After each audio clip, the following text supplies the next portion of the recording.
Hello and good morning everyone. आप सभी लोगों का स्वागत है आपके अपने यूट्यूब चैनल स्टडी ग्लॉस पर। मैं हूं डॉक्टर मोनिका और आज हम चॉइस मार्क्स से रिलेटेड जितने भी इम्पोर्टेंट क्वेश्चन बन सकते हैं उन पर डिस्कशन करने वाले हैं और क्वेश्चन से रिलेटेड जितने भी इम्पोर्टेंट फैक्ट होते हैं साथ में वो भी मैं आपको बताती हूँ। ये सारे क्वेश्चन इम्पॉर्टेंट और सिलेक्टेड होते हैं आपके एग्जाम पॉइंट ऑफ व्यू से। ये हमारा टेलीग्राम चैनल है, यहाँ पर आपको क्विज अवेलेबल हो जाएगी और इस लेक्चर की पीडीएफ भी आपको यहाँ मिल जाएगी। ये आपके लिए आज का मोटिवेशनल कोट है। दुनिया का हर शौक पाला नहीं जाता, कांच के खिलौनों को उछाला नहीं जाता, मेहनत करने से मुश्किल हो जाती है आसान, क्योंकि हर काम तकदीर पर ताला नहीं जाता। इसी मोटिवेशनल कोट के साथ में हम स्टार्ट करते हैं आज का सेशन। फर्स्ट क्वेश्चन है, who has become the chief minister of Uttarakhand. Uttarakhand के मुख्यमंत्री कौन बन गए हैं? तो ये बन गए हैं पुष्कर सिंह धामी बन गए हैं। ए इसका करेक्ट आंसर होगा। पुष्कर सिंह धामी फिर से उत्तराखंड के मुख्यमंत्री के लिए अपॉइंट हुए हैं और उत्तराखंड के मुख्यमंत्री पुष्कर सिंह धामी बन गए हैं। और अब धामी 23 मार्च को मुख्यमंत्री की जो शपथ है ये लेने वाले हैं। और उत्तराखंड विधानसभा चुनाव में बीजेपी ने टोटल 70 में से 47 सीटों पर अपनी जीत दर्ज की है। वहीं कांग्रेस को मिली है 19 सीटें और बीएसपी को 2 और निर्दलीय को इसके अंदर 2 सीटें मिली हैं। उत्तराखंड के बारे में हम बात कर रहे हैं तो ये एस्टेब्लिश्ड हुआ था 9 नवंबर 2000 के अंदर और इसकी जो कैपिटल है यह है देहरादून। और इसकी जो चीफ मिनिस्टर है ये कौन बन गए हैं? पुष्कर सिंह धामी बन गए हैं। और इस यहाँ के जो गवर्नर है यह है गुरमीत सिंह। चीफ जस्टिस कौन है? राघवेंद्र सिंह चौहान है। 2 नेबरिंग स्टेट की बात करें तो हिमाचल प्रदेश एंड उत्तर प्रदेश इसके नेबरिंग स्टेट्स के अंदर आते हैं। और 2 नेबरिंग कंट्रीज यहाँ से लगती है तो ये है तिब्बत चाइना और नेपाल, ये इसकी नेबरिंग कंट्रीज के अंदर आती है। यहाँ पे 5 लोकसभा सीट्स है, 3 राज्यसभा सीट है और 71 यहाँ पे असेंबली सीट्स है। मेजर लेक्स ऑफ उत्तराखंड की हम बात करें, नैनीताल झील, टोडीताल झील, भीमताल झील, सातरताल झील यहाँ पे सिचुएटेड है। नेशनल पार्क्स की हम बात करें तो नेशनल पार्क कौन कौन से यहाँ पे है? तो नंदा देवी नेशनल पार्क यहाँ पे है, गंगोत्री नेशनल पार्क यहाँ पे है, फूलों की घाटी जो नेशनल पार्क है वो यहाँ पे है और जो राजाजी नेशनल पार्क है वो भी यहाँ पे सिचुएटेड है। गोविंद पशु विहार जो नेशनल पार्क है वो भी major national parks of Uttarakhand के अंदर आते हैं। और आपको याद होगा जो उत्तराखंड के ब्रांड एम्बेसडर है ये कौन बने थे? तो ऋषभ पंत बने थे और उसके बाद अब कौन बन गए हैं? अक्षय कुमार बन गए हैं यहाँ के ब्रांड एम्बेसडर उत्तराखंड के। सेकेंड नंबर क्वेश्चन है, who has won the prestigious sportsman of the year 2022 award at the sports star aces awards. Sport star aces award में प्रतिष्ठित स्पोर्ट्समैन ऑफ द ईयर 2022 का जो पुरस्कार है ये किसने जीता है? तो ये जीता है नीरज चोपड़ा ने। ए इसका करेक्ट आंसर होगा। जो मेंस कैटेगरी का जो ये अवार्ड है, स्पोर्ट्समैन ऑफ द ईयर जो अवार्ड है मेंस कैटेगरी का, ये नीरज चोपड़ा के द्वारा जीता गया है। Tokyo Olympic gold medallist Neeraj Chopra ने 2022 स्पोर्ट्स स्टार एसएस अवार्ड के अंदर जो प्रेस्टिजियस अवार्ड है sports star of the year, जिसके अंदर जो मेंस कैटेगरी का जो अवार्ड है ये इन्होंने जीता है। और फीमेल कैटेगरी की हम बात करें तो टोक्यो ओलंपिक में सिल्वर मेडल जो वेट लिफ्टर है मीराबाई चानू, इन्होंने sport star of the year female का जो अवार्ड है ये इन्होंने जीता है। चलिए other award winners on the list की हम बात कर लेते हैं। तो लवलीन बोर्गोहेन को जो मिला है ये है मिला है player of the year individual sport का जो अवार्ड है ये इन्हें मिला है, ये मुक्केबाज है। अवनी लेखरा को para athlete of the year female का जो अवार्ड है ये दिया गया है, ये राइफल शूटर है। प्रमोद भगत को स्पेशल रिकॉग्निशन अवार्ड इनको मिला है, ये पैरा बैडमिंटन प्लेयर है। सविता को player of the year team game का जो अवार्ड है ये दिया गया है। रुपिंदर पाल सिंह को player of the year team game का इनको अवार्ड दिया गया है। Former Indian hockey team captain Ajit Pal Singh was honoured with the life time achievement जो अवार्ड है ये किसे दिया गया है? ये भारतीय हॉकी टीम के जो है पूर्व कप्तान है अजीत पाल सिंह, इनको मिला है lifetime achievement award. Third number question है, Lamitiye 2022 joint military exercise will be organised between India and which country. Lamitiye 2022 संयुक्त सैन्य अभ्यास का आयोजन भारत और किस देश के बीच में किया जाएगा? तो ये किया जाएगा भारत और सेशेल्स के बीच में किया जाएगा। बी इसका करेक्ट आंसर होगा।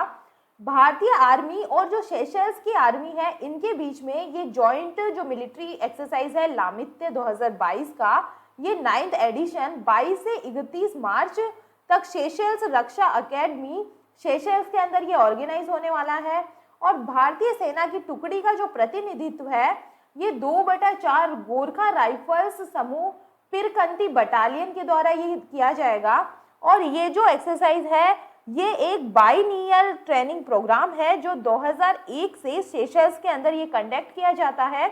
और इस जॉइंट ट्रेनिंग एक्सरसाइज का जो एम है ये वेरियस ऑपरेशन के दौरान गेन एक्सपीरियंस को शेयर करते हुए बाइलैटरल मिलिट्री रिलेशन को बनाना और इसको इम्प्रूव करना है और दोनों आर्मीज के बीच स्किल्स और गुड प्रैक्टिस को एक्सचेंज करना इसका मेन एम है। तो ये किस किस के बीच में होगा, इंडिया और सेशल्स के बीच में ये होने वाला है। चलिए टॉप 5 मिलिट्री एक्सरसाइज की हम बात कर लेते हैं। जो SLINEX naval exercise has been organised between India and which country, तो ये जो स्लाइनेक्स एक्सरसाइज है ये इंडिया और श्रीलंका की नेवी के बीच में हुई है। Where will the Vayu Shakti exercise be organised by the Indian air force, जो भारतीय वायुसेना द्वारा वायु शक्ति अभ्यास है इसका आयोजन कहाँ पे किया जाएगा, तो ये किया जाएगा पोखरण राजस्थान के अंदर। The joint military exercise east Dharma guardian 2022 will be organised between India and which country, जो पूर्व धर्म गार्जियन संयुक्त सैन्य जो अभ्यास है इसका आयोजन भारत और किस देश के बीच में किया जाएगा, तो ये इंडिया और जापान के बीच में किया जाएगा। The X Eastern Bridge bilateral military exercise has been organised between India and the air force of which country, जो भारत और किस देश के बीच में जो वायुसेना के बीच एक्स ईस्टर्न ब्रिज जो द्विपक्षीय सैन्य अभ्यास है इसका आयोजन किया जाएगा, तो ये भारत और ओमान के बीच में किया जाएगा। PASSEX 2022 has been organised between the Indian navy and the navy of which country, जो भारतीय नौसेना और किस देश की नौसेना के बीच में पासेक 2022 का आयोजन हुआ है, तो जो पासेक 2022 है ये भारत और रशिया की जो नेवी है इसके बीच में हुआ है। तो ये टॉप 5 मिलिट्री एक्सरसाइज है, ये इंपॉर्टेंट है एग्जाम पॉइंट ऑफ व्यू से, तो आप इनका ध्यान रखिएगा। 4 नंबर क्वेश्चन है, where is the BNP Paribas open tennis tournament 2022 organised, BNP Paribas open tennis tournament 2022 का आयोजन कहाँ हुआ है, तो ये हुआ है कैलिफोर्निया यूएसए के अंदर। 2022 BNP Paribas open tennis tournament जिसे इंडियन वेल्स मास्टर के रूप में जाना जाता है, इसका जो आयोजन है ये 7 से 20 मार्च 2022 तक इंडियन वेल्स कैलिफोर्निया यूएसए के अंदर किया गया था। और PNB Paribas open 4 grand slam के बाहर 2 सप्ताह का सबसे बड़ा संयुक्त आयोजन है और दुनिया में सबसे अधिक भाग लेने वाले WTA 1000 और ATP world tour master 1000 tennis tournament है। इसके अंदर विजेताओं की जो लिस्ट है इसके अंदर हम देखें तो जो वुमेन्स सिंगल का जो टाइटल है ये जीता है ईगा स्वीटेक ने, ये पोलैंड की खिलाड़ी है। और इसके अंदर मेंस जो सिंगल का टाइटल है ये जीता है टेलर फ्रिट्स के द्वारा, ये संयुक्त राज्य अमेरिका की प्लेयर है। और जो वुमेन्स डबल का जो टाइटल है ये जीता है जू यान और येंग झा आशुआन के द्वारा। और जो मेन डबल का जो टाइटल है ये जीता है जॉन स्टर्न और जैक सॉक के द्वारा जीता गया है। 5 नंबर क्वेश्चन है, when is world water day 2022 celebrated, विश्व जल दिवस 2022 कब मनाया गया है, तो ये मनाया जाता है 22 मार्च को ये मनाया जाता है। डी इसका करेक्ट आंसर होगा। आपको 22 तारीख से आपको 3 महीनों के दिन आपको याद रखने हैं। एक तो याद रखना है 22 मार्च, एक याद रखना है 22 अप्रैल और 22 मई आपको याद रखना है। 22 मार्च को हमने मनाया है वर्ल्ड वाटर डे के रूप में और 22 अप्रैल को मनाया जाता है अर्थ डे के रूप में मनाया जाता है और 22 मई को मनाया जाता है बायोडाइवर्सिटी डे, ये मनाया जाता है। तो ये आप ध्यान रखिएगा। तो 22 मार्च को हमने क्या मनाया है, वर्ल्ड वाटर डे के रूप में बनाया है। अच्छा, आप मुझे कमेंट सेक्शन में बताइएगा कि जल जीवन मिशन के तहत 100वां हर घर जल पहुंचाने वाला जिला कौन सा बना है, तो इसका आंसर आप मुझे कमेंट सेक्शन में दीजिएगा। और जल जीवन मिशन के बारे में हम बात कर रहे हैं तो आपको बता दूं कि ये जो मिशन है ये स्टार्ट हुआ था 2019 के अंदर और इसका जो एम है ये 2024 तक हर घर में नल का कनेक्शन करना इसका एम है। और हर घर जल वाला जो पहला राज्य है ये कौन सा बना था, ये गोवा बना था। और हमारे जल शक्ति मंत्री अभी कौन है, गजेंद्र सिंह शेखावत है। तो ये आप ध्यान रखिएगा चलिए वर्ल्ड वाटर डे के बारे में हम बात कर लेते हैं। तो जो वर्ल्ड वाटर डे है ये हर साल 22 मार्च को जो है विश्व स्तर पर ये मनाया जाता है और इस दिन का जो उद्देश्य है ये वाटर की इम्पोर्टेंस को हाईलाइट करना इसका जो उद्देश्य है। और ये 2022 भूजल पर ध्यान केंद्रित किया गया है और अदृश्य संसाधन जिसका प्रभाव हर जगह दिखाई दे रहा है। प्रासंगिक मुद्दों में पानी की कमी, जल प्रदूषण, अपर्याप्त जल आपूर्ति, स्वच्छता की कमी और जलवायु परिवर्तन के प्रभाव शामिल है जिन्हें इस दिन देखा जाता है। और इस बार की थीम क्या रखी गई है? तो इस बार की थीम रखी गई है ground water making the invisible visible. इस बार की थीम रखी गई है, मतलब भूजल अदृश्य और दृश्यमान बनाना इस बार की थीम रखी गई है। और जो ग्राउंड वाटर है ये एक इम्पॉर्टेंट रिसोर्स है जो दुनिया भर में पीने योग्य पानी का लगभग आधा प्रदान करता है। तो ये आप ध्यान रखिएगा, जो वर्ल्ड वाटर डे है ये कब मनाया जाता है? ये मनाया जाता है 22 मार्च को ये मनाया जाता है। और इसे मनाना कब स्टार्ट किया, इसकी हिस्ट्री के बारे में हम बात करें तो इसे इंटरनेशनल डे बनाने का जो विचार है ये 1992 से है, जिस वर्ष रियो डी जेनेरियो में पर्यावरण और विकास पर जो यूनाइटेड नेशन है इसकी जो कॉन्फ्रेंस है ये हुई थी। और उसी साल संयुक्त राष्ट्र महासभा ने एक प्रस्ताव अपनाया जिसके द्वारा प्रत्येक वर्ष 22 मार्च को विश्व जल दिवस घोषित किया गया, जिसे 1993 के अंदर इसे स्टार्ट किया गया मनाना। तो ये मनाया जाता है 22 मार्च को मनाया जाता है। चलिए टॉप डेज के बारे में हम बात कर लेते हैं। नेशनल सेफ्टी डे कब मनाया हमने? 4 मार्च को। वर्ल्ड वाइल्ड डे हमने मनाया है 3 मार्च को। वर्ल्ड हियरिंग डे हमने 3 मार्च को ही मनाया है। जीरो डिस्क्रिमिनेशन डे कब मनाया गया है? 1 मार्च को ये मनाया जाता है। रेयर डिजीज डे हमने मनाया है 28 फरवरी को, तो ये आप ध्यान रखिएगा। 6 नंबर क्वेश्चन है Dol Utsav Dol Jatra festival is celebrated in which state? Dol Utsav या डोल जात्रा महोत्सव किस राज्य में मनाया गया है? तो ये मनाया जाता है वेस्ट बंगाल के अंदर। डी इसका करेक्ट आंसर होगा। पश्चिम बंगाल ने डोल उत्सव या डोल जात्रा रंगों का त्योहार मनाया जो वसंत के मौसम की शुरुआत का प्रतीक होता है। और ये जो फेस्टिवल है ये भगवान कृष्ण और राधा को समर्पित होता है और पूर्णिमा के दिन ये मनाया जाता है। और ये बंगाली कैलेंडर के अनुसार वर्ष का अंतिम त्योहार भी होता है। और भारत के पूर्वी क्षेत्र में वसंत का त्योहार डोल जात्रा, डोल पूर्णिमा, डोल उत्सव और बसंत उत्सव के रूप में ये मनाया जाता है। और राशि जो त्योहार है दूसरों पर गुलाल या अबीर फेंककर और सांस्कृतिक कार्यक्रमों में गाकर और नृत्य करके इसे मनाया जाता है। वेस्ट बंगाल की हम बात करें तो इसकी जो कैपिटल है यह है कोलकाता और यहाँ के जो गवर्नर है यह है जगदीप धनखड़ और चीफ मिनिस्टर यहाँ पे कौन है? ममता बनर्जी यहाँ की चीफ मिनिस्टर है।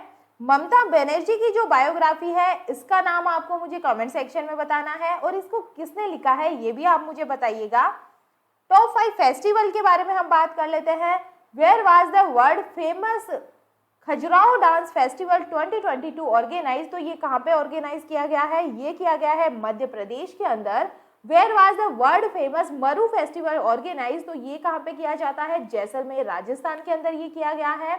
Kachhot festival was celebrated in which state and union territory? तो ये जम्मू एंड कश्मीर के अंदर मनाया जाता है। Where was the Torgya festival 2022 celebrated? तो ये अरुणाचल प्रदेश के अंदर मनाया जाता है। वेयर वाज स्पूतो गुस्टर जो फेस्टिवल है ये लद्दाख के अंदर मनाया जाता है। और हम फेस्टिवल की बात करें तो जो कालियाट्टम जो थेवम जो फेस्टिवल है ये केरला के अंदर मनाया जाता है। जो हेरत महोत्सव है ये मनाया जाता है जम्मू एंड कश्मीर के अंदर। और हम लोग बात करें दुनिया का जो सबसे बड़ा मोबाइल फोन मेला है मोबाइल वर्ल्ड कांग्रेस का जो आयोजन है ये कहाँ किया गया है? बार्सिलोना स्पेन के अंदर अभी किया गया है। और अभी नई दिल्ली के अंदर एक संस्कृति मंत्रालय के द्वारा साहित्योत्सव का आयोजन किया गया था। तो ये सारे जो रिसेंटली अभी फेस्टिवल अभी सेलिब्रेट किए हैं हमने, तो ये आप ध्यान रखिएगा। 7 नंबर क्वेश्चन है more than just surgery life lesson beyond the OT who is the author of the book called more than just surgery life lessons beyond the OT नामक पुस्तक के लेखक कौन है? तो ये जो बुक लिखी है ये डॉक्टर तेहमटन एराज उडवाडिया के द्वारा लिखी गई है। ए इसका करेक्ट आंसर होगा। इस बुक के बारे में हम डिटेल से बात करें तो पद्म पुरस्कार विजेता डॉक्टर तेहमटन एराज उडवाडिया ने more than just surgery life lessons beyond the OT नामक एक नई बुक लिखी है जो सर्जरी की पृष्ठभूमि के खिलाफ लोगों, घटनाओं, मेंटोर विफलताओं और एब्सटर्टी का एक व्यक्तिगत खाता है। और ये जो बुक है ये डॉक्टर तेहमटन एराज उडवाडिया की उनके छात्र वर्षों की यात्रा को रेजिडेंसी, अनुसंधान, सर्जिकल अभ्यास और सर्जिकल शिक्षण के माध्यम से उनके द्वारा सीखे गए पाठों को साझा करने के साधन के रूप में ये दर्शाती है। और वह 1972 में सर्जनरी में लेप्रोस्कोपी की शुरुआत करने वाले भारत के पहले सर्जन थे और 1990 में विकासशील देशों में लेप्रोस्कोपी सर्जरी करने वाले पहले व्यक्ति थे। उन्हें व्यापक रूप से भारत में लेप्रोस्कोपी के जनक के रूप में इन्हें जाना जाता है। टॉप 5 बुक्स के बारे में हम बात कर लेते हैं। The 10 trillion dollar dream book किसने लिखी है? सुभाष चंद्र गर्ग के द्वारा ये लिखी गई है। A little book of India किसके द्वारा लिखी गई है? रस्किन बॉन्ड के द्वारा लिखी गई है। द एंजल्स ऑफ कैलाश जो बुक है ये शुभीरा प्रसाद के द्वारा लिखी गई है। ऑपरेशन खात्मा जो बुक है ये आरसुई गंजू और अश्वनी भटनागर के द्वारा लिखी गई है। The legend of Birsa Munda ये लिखी गई है तुहीन ए सिन्हा और अंकिता वर्मा के द्वारा। तो ये टॉप 5 बुक्स है, ये आप थोड़ा ध्यान रखिएगा। 8 नंबर क्वेश्चन है, which Indian economist has been included in the advisory board of United Nation? किस भारतीय अर्थशास्त्री को संयुक्त राष्ट्र के सलाहकार बोर्ड में शामिल किया गया है? तो ये किया गया है जयति घोष को। सी इसका करेक्ट आंसर होगा। यूनाइटेड नेशन के महासचिव एंटोनियो गुटेरेस ने भारतीय विकास अर्थशास्त्री जयति घोष को प्रभावी बहुपक्षवाद पर संयुक्त राष्ट्र के नव स्थापित सलाहकार बोर्ड के सदस्य के रूप में इन्हें अपॉइंट करने की घोषणा की है। और प्रभावी बहुपक्षवाद पर 12 सदस्यीय उच्च स्तरीय सलाहकार बोर्ड की सह अध्यक्षता लाइबेरिया के पूर्व राष्ट्रपति और नोबेल पुरस्कार विजेता एलन जॉनसन सरलीफ और पूर्व स्वीडिश प्रधानमंत्री स्टीफन लॉफवेन करेंगे। और जयंती घोष मैसाचुसेट्स एम्स्टर्डम विश्वविद्यालय के अंदर प्रोफेसर है और वह पहले अर्थशास्त्र की प्रोफेसर और centre for economic studies and planning school of social sciences Jawaharlal Nehru विश्वविद्यालय की अध्यक्ष थी और वह आर्थिक और सामाजिक मामलों पर संयुक्त राष्ट्र के उच्च स्तरीय सलाहकार बोर्ड की सदस्य। 9 नंबर क्वेश्चन है, who has become the first African to win the Pritzker prize 2022? Pritzker पुरस्कार 2022 जीतने वाले पहले अफ्रीकी कौन बने हैं? तो ये बन गए हैं फ्रांसीसी कैरे बन गए हैं। 20 का करेक्ट आंसर होगा। प्रिट्जगर अवार्ड के बारे में हम बात करें तो ये आर्किटेक्चर के जो क्षेत्र है इसके अंदर दिया जाता है और ये अंतर्राष्ट्रीय स्तर का एक लाइफ टाइम अचीवमेंट पुरस्कार है जो आर्किटेक्चर में नोबेल पुरस्कार के समान माना जाता है। तो ये किसे मिला है? 2022 का फ्रांसीसी कैरे को ये दिया गया है।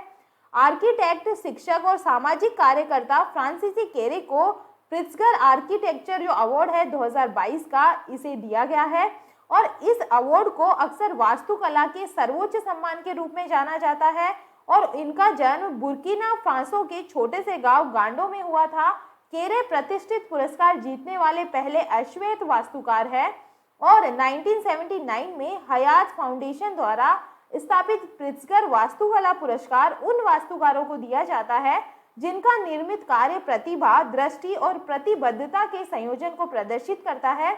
और 2021 में ये पुरस्कार फ्रांसीसी आर्किटेक्ट एनी लेक्टान और जीन फिलिप वासल के पास गया था, जबकि 2020 के अंदर ग्राफ्टन आर्किटेक्ट्स के शेली मैकनामारा और यवोल फेरेल को ये सम्मानित किया गया था। और 2022 का किसे दिया गया है? फ्रांसीसी कैरे को मिला है ये पुरस्कार। ये इंपॉर्टेंट है एग्जाम पॉइंट ऑफ व्यू से। 10 नंबर क्वेश्चन है, who has won the title of 19th Asian billiards championship 2022? 19वीं एशियन बिलियर्ड्स चैंपियनशिप 2022 का खिताब किसने जीता है? तो ये जीत लिया है पंकज अडवाणी ने। सी इसका करेक्ट आंसर होगा। पंकज अडवाणी ने 19वीं एशियाई 100 यूपी बिलियर्ड्स चैंपियनशिप 2022 में ध्रुव सीतवाला को हराकर अपना 8वां ये टाइटल इन्होंने जीत लिया है और ये दोहा कतर के अंदर आयोजित किया गया था और कुल मिलाकर ये अडवाणी का 24वां अंतर्राष्ट्रीय खिताब और 8वां एशियाई ताज है। अपने प्रतिद्वंद्वी के जोरदार पलटवार के बाद मैच को 4-4 फ्रेम में बराबर करने के बाद उन्होंने 5-4 से ये जीत अपनी हासिल की है पंकज अडवाणी ने। चलिए कल के जो एमसीक्यू है उन्हें हम रिवाइज कर लेते हैं। फर्स्ट क्वेश्चन है, तुर्कमेनिस्तान के नए राष्ट्रपति कौन बन गए हैं? तो ये बन गए हैं सरदार बर्दी मुहम्मदोव बन गए हैं। ए इसका करेक्ट आंसर होगा। सेकंड नंबर क्वेश्चन है, फॉर्मूला 1 बहरीन ग्रैंड प्रिक्स 2022 का खिताब किस खिलाड़ी ने जीता है? तो ये जीता है चार्ल्स लेक्लर्क ने जीता है। 20 का करेक्ट आंसर होगा। 3rd नंबर क्वेश्चन है, नस्लीय भेदभाव के उन्मूलन के लिए अंतर्राष्ट्रीय दिवस 2022 कब मनाया गया है? तो ये मनाया गया है 21 मार्च को ये मनाया जाता है। 20 का करेक्ट आंसर होगा। 4 नंबर क्वेश्चन है, एशियन क्रिकेट परिषद के अध्यक्ष कौन बने हैं? तो फिर से बन गए हैं जय शाह। 30 का करेक्ट आंसर होगा। 5 नंबर क्वेश्चन है, नाटो के सदस्य देशों का सैन्य अभ्यास कोल्ड रिस्पॉन्स 2022 का आयोजन कहां शुरू हुआ है? तो ये शुरू हुआ है नॉर्वे के अंदर। 20 का करेक्ट आंसर होगा। 6 नंबर क्वेश्चन है, ड्रोन आधारित खनिज अन्वेषण के लिए एनएमडीसी ने किस आईआईटी के साथ समझौता किया है? तो यह समझौता हुआ है आईआईटी खड़गपुर के साथ। इसका करेक्ट आंसर होगा। 7 नंबर क्वेश्चन है, किस क्रिकेटर को मालदीव सरकार द्वारा प्रतिष्ठित स्पोर्ट्स आइकन 2022 पुरस्कार से सम्मानित किया गया है? तो ये किया गया है सुरेश रैना को। 20 का करेक्ट आंसर होगा। 8 नंबर क्वेश्चन है, गैर इंटरनेट उपयोगकर्ताओं को डिजिटल भुगतान की पेशकश करने वाली पहली कंपनी कौन सी बन गई है? तो ये बन गई है बीपीसीएल। 30 का करेक्ट आंसर होगा। भारत पेट्रोलियम कॉर्पोरेशन लिमिटेड बन गई है। 9 नंबर क्वेश्चन है, 35वां सूरजकुंड अंतरराष्ट्रीय शिल्प मेला कहाँ शुरू हुआ है? तो ये हुआ है हरियाणा के फरीदाबाद के अंदर। 20 का करेक्ट आंसर होगा। 10 नंबर क्वेश्चन है, रक्षा मंत्री द्वारा कहाँ उड़ान नियंत्रण प्रणाली एकीकरण परिसर का उद्घाटन किया गया है? तो ये किया गया है बेंगलुरु के अंदर। 20 का करेक्ट आंसर होगा। और ये था कल का स्टडी ग्लॉस क्वेश्चन। भारत का पहला भूवैज्ञानिक पार्क किस राज्य में बनाया जाएगा? तो ये बनाया जाएगा जबलपुर मध्य प्रदेश के अंदर। 30 का करेक्ट आंसर होगा। और ये है आपके लिए आज का स्टडी ग्लॉस क्वेश्चन, देश का पहला स्पोर्ट्स यूनिकॉर्न कौन सी आईपीएल टीम बनी है? तो इसका आंसर आप मुझे कमेंट सेक्शन में दीजिएगा। ये हमारा टेलीग्राम चैनल है, यहाँ पर आपको सारे क्वेश्चन क्विज के फॉर्मेट में मिल जाएंगे। यहाँ जाकर आप उनकी ज़्यादा से ज़्यादा प्रैक्टिस कर सकते हैं। हम कोशिश करते हैं कि सारे क्वेश्चन सेलेक्टेड और इम्पोर्टेंट हो आपकी एग्जाम पॉइंट ऑफ व्यू से। आई होप आपको ये सेशन पसंद आ रहा होगा। अगर पसंद आ रहा है तो इसे लाइक कीजिए, अपने दोस्तों के साथ में शेयर कीजिएगा। तो चलिए मिलते हैं एक नए सेशन के साथ में।